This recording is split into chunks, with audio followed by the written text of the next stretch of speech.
ତେବେ ଏବେ ଆସିଲା ଆଞ୍ଚଳିକ ପାଣିପାଗ ବିଜ୍ଞାନ କେନ୍ଦ୍ରରୁ ବଡ଼ ଖବର। ରାଜ୍ୟରେ ଜାରି ରହିଛି ବର୍ଷାର ପ୍ରଭାବ। ଏହାରି ମଧ୍ୟରେ ଆସୁଛି ଆଉ ଏକ ଲଘୁଚାପ। ଅଗଷ୍ଟ 12 ତାରିଖ ବେଳକୁ ଉତ୍ତର ପଶ୍ଚିମ ବଙ୍ଗୋପସାଗରରେ ଏକ ଲଘୁଚାପ କ୍ଷେତ୍ର ସୃଷ୍ଟି ହେବାର ସମ୍ଭାବନା ରହିଛି। ସକ୍ରିୟ ଘୂର୍ଣ୍ଣିବଳୟ ପ୍ରଭାବରେ ଏହି ଲଘୁଚାପ କ୍ଷେତ୍ର ସୃଷ୍ଟି ହେବାକୁ ଥିବାବେଳେ ଏହାର ପ୍ରଭାବରେ ଓଡ଼ିଶାରେ ବର୍ଷାର ପ୍ରକୋପ ଆହୁରି ବଢ଼ିପାରେ। ବର୍ତ୍ତମାନ ଉତ୍ତର ପଶ୍ଚିମ ବଙ୍ଗୋପସାଗର ଓ ଏହାର ଆଖପାଖ ଅଞ୍ଚଳରେ ସକ୍ରିୟ ଘୂର୍ଣ୍ଣିବଳୟ ରହିଛି। ଏହି ଘୂର୍ଣ୍ଣିବଳୟ ଆହୁରି ଘନୀଭୂତ ହେବା ସହ ସମୁଦ୍ର ପତନଠାରୁ ପ୍ରାୟ 7.6 କିଲୋମିଟର ଉଚ୍ଚତା ପର୍ଯ୍ୟନ୍ତ ବ୍ୟାପିଛି।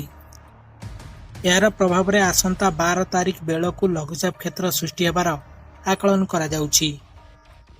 ଆସନ୍ତା 24 ଘଣ୍ଟା ପାଇଁ ସମଗ୍ର ଓଡ଼ିଶାକୁ ୟେଲୋ ୱାର୍ଣ୍ଣିଂ ଜାରି କରାଯାଇଛି।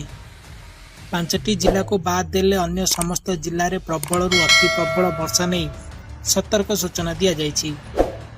ଲଘୁଚାପ ପ୍ରଭାବରେ ରାଜ୍ୟରେ ବର୍ଷାର ପରିମାଣ ଆହୁରି ବଢ଼ିବ।